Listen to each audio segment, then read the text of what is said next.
The die is warm from the last strike. You set it down on the anvil next to a fresh disc of metal, still soft from the fire. Somewhere in the outer courtyard, a merchant is arguing with another merchant about the weight of a piece of silver. If you finish this batch by dawn, that will be the last argument of its kind this market ever needs a scale for. You are about to end a way of doing business that has lasted longer than any king your country has ever had. The scale is on the floor. You are the metalsmith to Alyats, king of Lydia. Ordinarily, you make armor and jewelry and the small bronze fittings the temple needs for a particular ceremony that happens once a season. The king's mother has 3 necklaces that came out of this room, and if she wears one to court, you see it and you know. Tonight is different. On the bench in front of you sits a small mound of a metal that occurs almost nowhere else on earth.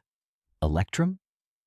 Not silver, not gold, something in between, an alloy nature makes on its own. In the low light of the forge, it catches something between amber and moonlight, and you have looked at metal your whole life and still cannot decide which. It is pulled straight out of the river Pactolus, which runs through the palace grounds 100 paces from where you are standing. Through the doorway of your workshop, at this hour, you can see a strip of that river reflecting the last of the moon. The water has been carrying this metal out of the mountains for as long as anyone in Sardis has been alive to notice, and much longer. The king is not asking you to make jewelry. He is asking you to make discs, small ones, all the same size, all the same weight, all marked on one face with the same figure. He has drawn it himself on a scrap of parchment lying beside the die on the anvil. A lion, mouth open, in profile, the way the Mermnad kings have been drawing lions since anyone can remember. You have not yet asked him why. You know why. The market of Sardis, 100 paces from where you sit, works on suspicion. Every merchant carries a small folding scale in his belt and a set of stone weights and a knife. Every transaction is 3 arguments. What is the price? What is the metal? And what does the scale actually say when the man on the other side stops leaning on the table? Silver arrives in the market cut into small pieces called hack silver. A man cuts what he owes off a larger piece, hands it to you, and you weigh it against your own reference weight. If the metal is short, you argue. If the weight is off, you argue. If the silver has been shaved with a knife at the edges, because that is a thing men do, you argue.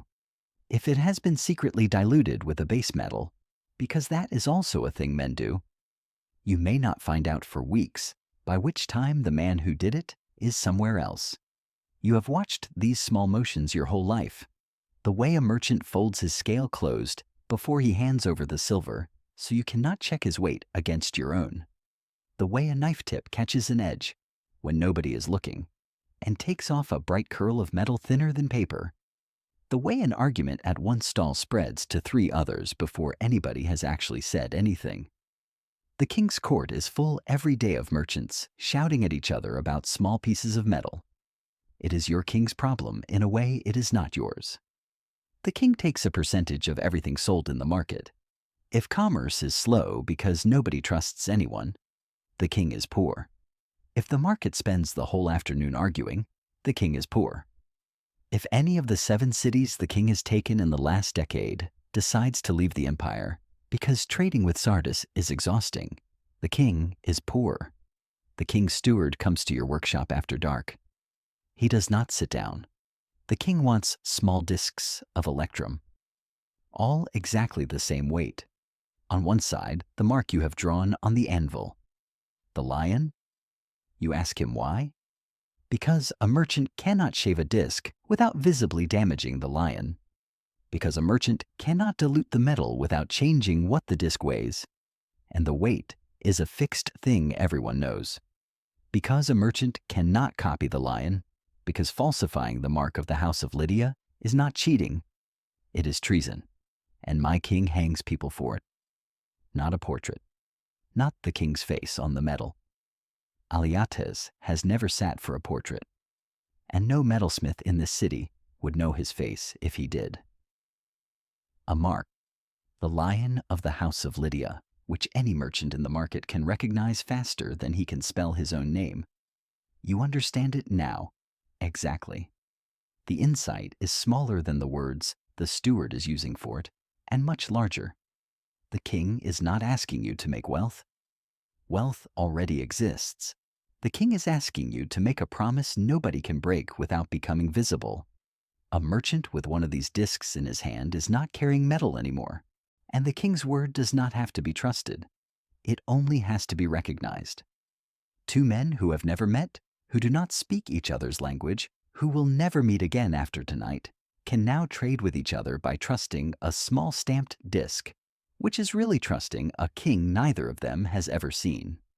You are, by hand, on an anvil tonight, replacing a merchant's trust in another merchant with a merchant's trust in a lion.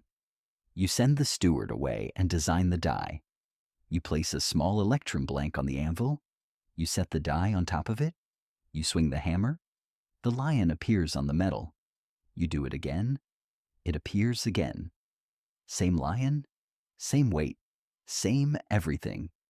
You do it 80 times before the sun comes up, 100 before the king is awake, 200 before the king's steward comes back with a wooden box and a guard to walk it to the treasury.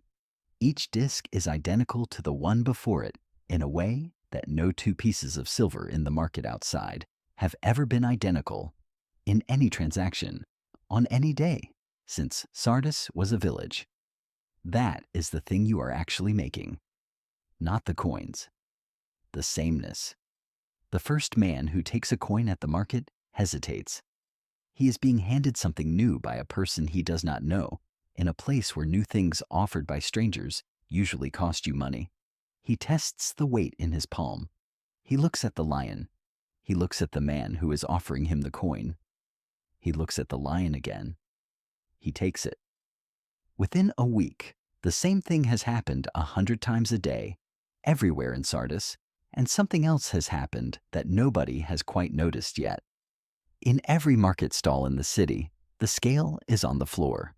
Merchants who spent their whole lives carrying a scale and a knife and a set of stone weights are no longer carrying any of those things. When they close their fists at the end of the day, they close on nothing but air. Trade that used to take a quarter of an hour of arguing, takes the time it takes to count. You are back at the anvil. Some weeks have passed. The coins go out from the treasury as fast as you can strike them, and the treasury sends the blanks back before you have time to notice you are running low. Then, on a morning like any other, the steward comes to your workshop and tells you what happened yesterday in the market. A man was caught with a coin that was not a coin. He had made it himself, lead and tin, alloyed in a small crucible in a house on the outer edge of the city. He had carved his own die from a sketch he had drawn while pretending to buy fish. His lion was wrong. Not by much. The mouth was closed where it should have been open, and the whiskers were on the wrong side of the face, but wrong enough that a money changer at the meat stall felt the weight of the coin in his palm and knew before he looked. He was not accused of cheating. He was accused of forging the mark of the house of Lydia. He was tried the same afternoon. He was hanged the same evening in the market square at the corner where the coins now change hands. The rope was still there in the morning. You hear this the way a man hears the weather. You did not put the rope around his neck. You did not carve the fake die. You did not sit in the king's court and pronounce the sentence. What you did was give a king a system in which cheating and treason are the same crime. And this king has done with that system exactly what any king who has ever lived does when he is handed something that valuable. This is what the invention costs. Not tonight, not next week, but eventually. Somebody dies to prove that the promise cannot be broken. The steward leaves. The next batch of blanks arrives. You put one on the anvil. You set the die. You swing the hammer. The lion appears. 2 generations later, Aliat's son inherits the throne.